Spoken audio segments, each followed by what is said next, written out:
Nuit de mon enfance.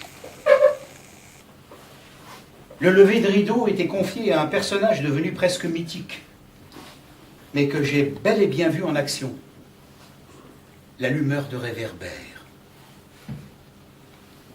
Mine de rien, profitant d'un moment d'inattention de mes parents, j'allais me planter devant la porte cochère pour guetter son apparition.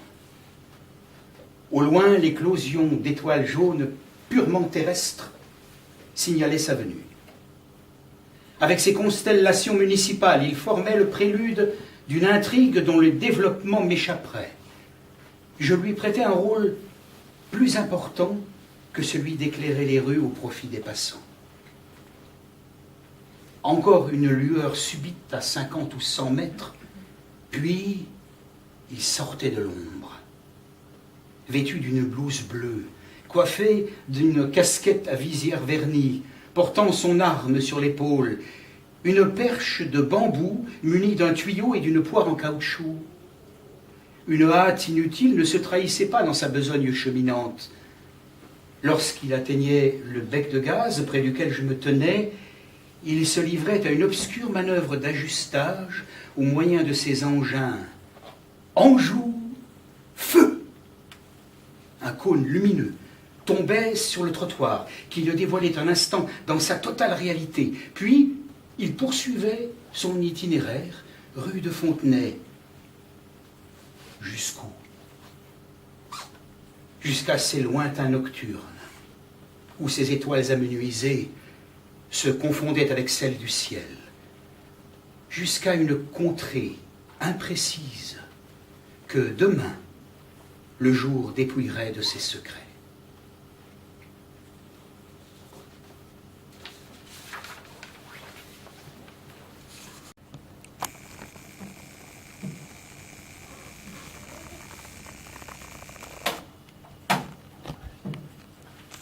Écoliers, ne vous tracassez plus avec la date.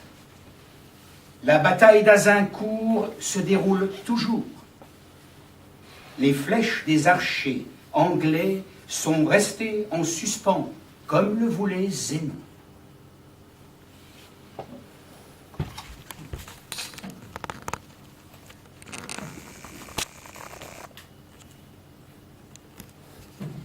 Vers minuit, le cancre puni s'introduisit dans le parloir violet. Il ne les vit pas tout d'abord. Il regardait des terrasses en fleurs, une course au clocher, des valses tyroliennes. « Venez, lui dirent-elles, et elles le prirent par la main.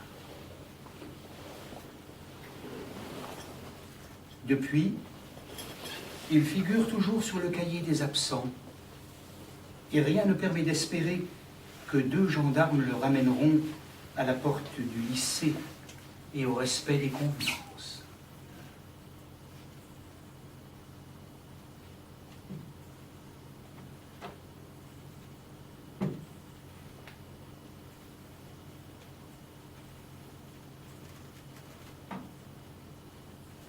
Va-t'en les ramasser, Madeleine.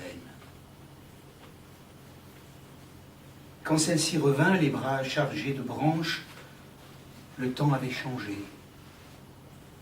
Les jeunes filles attendaient en rang dans la cour.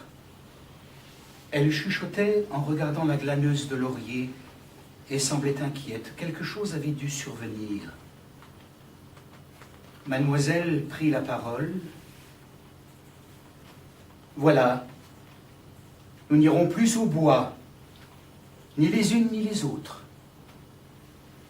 Madeleine avait lâché sa brassée de feuilles qui sentait la terre creusée. « Jamais plus ?» demanda-t-elle. « Non, jamais plus au même bois. Ce sera ma dernière leçon. »« Et qui nous embrassera ?» Mademoiselle ne répondit pas. Une pluie fine se mit à tomber, et les élèves rentrèrent dans le collège où les grandes vacances allaient séparer tout le monde d'ici quelques jours.